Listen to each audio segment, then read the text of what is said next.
ಎಲ್ರಿಗೂ ನಮಸ್ಕಾರ. ನಮ್ಮ ಅಡುಗೆ ಚಾನೆಲ್ಗೆ ಸ್ವಾಗತ. ಇವತ್ತಿನ ವಿಶೇಷ ಉಪವಾಸಕ್ಕೋಸ್ಕರ ದೋಸೆ ರೆಸಿಪಿ.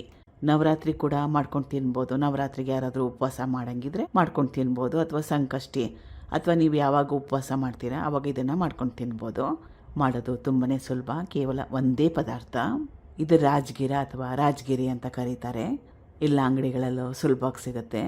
ಸುಮಾರು ಒಂದು 1/4 kg ಇದರ ಹಿಟ್ಟು ಕೂಡ ಸಿಗುತ್ತೆ, ಅದನ್ನು ಕೂಡ ಉಪಯೋಗ ಮಾಡ್ಬೋದು. ಉಪವಾಸಕ್ಕೋಸ್ಕರ ರಾಜಗಿರಿ ಅಥವಾ ರಾಜಗಿರನ ಉಪಯೋಗ ಮಾಡ್ಬೋದು. ಇದನ್ನು ಕನ್ನಡದಲ್ಲಿ ಶಿವಾನ್ನ ಅಂತ ಕೂಡ ಕರೀತಾರೆ. ಇದನ್ನು ಮಿಕ್ಸಿ ಜಾರಿಗೆ ಸೇರಿಸ್ಕೊಂಡು ಚೆನ್ನಾಗಿ ನುಣ್ಣಗೆ ಪುಡಿ ಮಾಡ್ಕೋಬೇಕು. ಹಿಟ್ಟು ಥರ ಪುಡಿ ಮಾಡ್ಕೊಂಡಿದ್ದಾಗಿದೆ. ಬೇರೆ ಬಟ್ಲಿಗೆ ಸೇರಿಸ್ಕೊಳ್ತಾ ಇದ್ದೀನಿ. 3ರಿಂದ 4 ಟೇಬಲ್ ಸ್ಪೂನಷ್ಟು ಮೊಸರು, ರುಚಿಗೆ ತಕ್ಕಷ್ಟು ಉಪ್ಪು, ಅರ್ಧ ಗ್ಲಾಸಷ್ಟು ನೀರು. ಇದನ್ನು ಗಟ್ಟಿಯಾಗಿರೋ ಕನ್ಸಿಸ್ಟೆನ್ಸಿಯಲ್ಲೇ ಕಲಿಸ್ಕೋಬೇಕು. ಇಡ್ಲಿ ಹಿಟ್ಟಿಗಿಂತಲೂ ಗಟ್ಟಿ ಇರಬೇಕು. ಕಲಿಸ್ಕೊಂಡಿದ್ದಾಗಿದೆ. ತೋರಿಸ್ತಾ ಇರೋದು ಪರ್ಫೆಕ್ಟಾಗಿರೋ ಕನ್ಸಿಸ್ಟೆನ್ಸಿ. ಇದೇ ಕನ್ಸಿಸ್ಟೆನ್ಸಿಯಲ್ಲಿ ಕಲಿಸ್ಕೋಬೇಕು. ರಾಜಗಿರ ಹಿಟ್ಟಲ್ಲಿ ಪೂರಿ ಮತ್ತು ಚಪಾತಿ ಕೂಡ ಮಾಡ್ತಾರೆ. ಇದನ್ನು ಸುಮಾರು ಒಂದು 10 ನಿಮಿಷ ರೆಸ್ಟ್ ಮಾಡೋಕ್ಕೆ ಇಡ್ತಾ ಇದ್ದೀನಿ. ಹಿಟ್ಟನ್ನ ನೆನೆಯೋಕ್ಕೆ ಇಡ್ತಾ ಇದ್ದೀನಿ.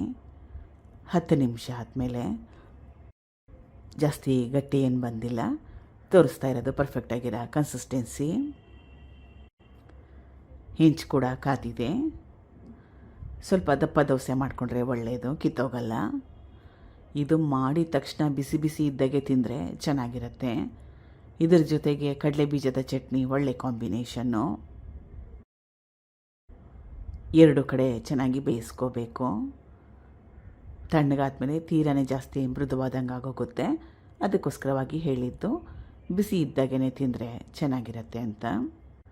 ಮಿಕ್ಕಿರೋ ಹಿಟ್ಟಿಗೆ ಸೇಮ್ ಪ್ರೊಸೆಸ್ನ ಫಾಲೋ ಮಾಡಿ. ಈಗ ಉಪವಾಸಕ್ಕೋಸ್ಕರ ಸಿಂಪಲಾಗಿರೋ ದೋಸೆ ರೆಡಿ ಆಗಿದೆ. ಮೊಸರು ಜೊತೆಲಿ ಕೂಡ ತಿನ್ಬೋದು.